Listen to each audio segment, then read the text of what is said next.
100 कुत्तों के लिए कम से कम 1 बीघा जमीन चाहिए, 1000 गज मान लो।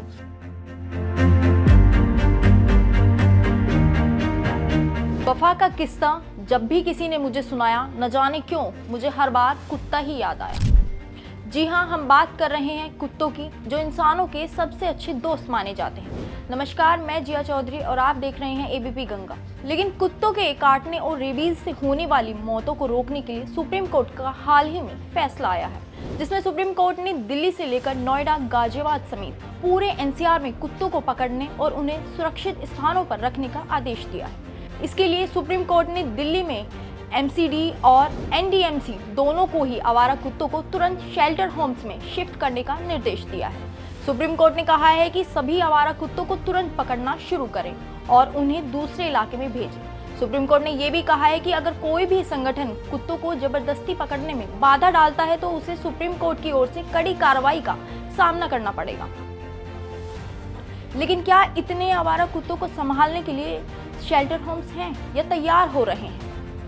सुप्रीम कोर्ट के इस आदेश के खिलाफ दिल्ली के इंडिया गेट पर विरोध प्रदर्शन हुआ, जिसकी सूचना मिलते ही पुलिस ने तुरंत कार्रवाई करते हुए लोगों को हिरासत में लिया। हालांकि कुछ देर बाद पुलिस ने उन्हें छोड़ दिया।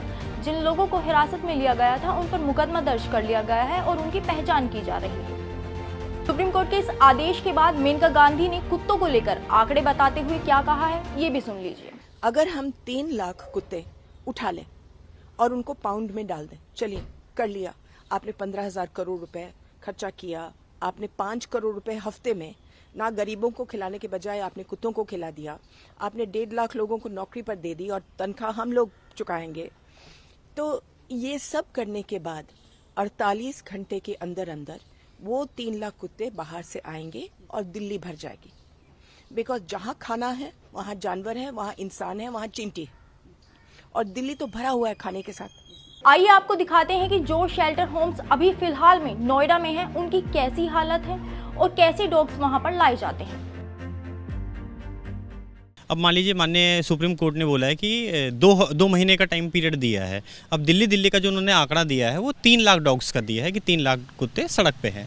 आप उनको कहीं पे शिफ्ट करते हैं। सबसे पहली बात है कि 100 कुत्तों के लिए कम से कम 1 बीघा ज़मीन चाहिए, 1000 गज मान लो। तो 3 लाख के लिए तो बहुत ज़्यादा चाहिए। उसके बाद सफाई वाले भी चाहिए। क्या वो अपॉइंट हो गए हैं? उसके बाद खाना कहाँ से आएगा? यहाँ तो चलो लोकल सब लोग बांट के कर ले, मिल बांट के, लेकिन वहाँ पे खाने बनाने वालों की व्यवस्था हो गई है।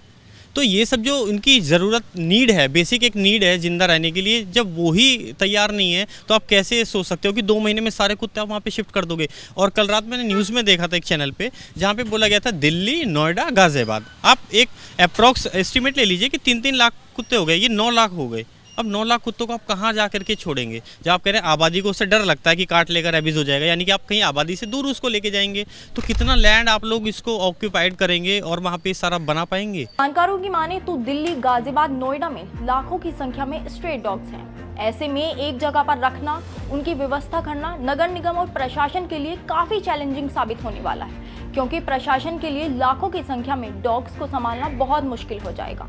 अब सवाल उनके खाने, मेडिकल ट्रीटमेंट और सारी देखभाल का है, क्या अच्छे से हो पाएगी? अब ये तो आने वाले दिनों में ही पता चलेगा कि सुप्रीम कोर्ट का ये फैसला कितना सही साबित होगा या नहीं।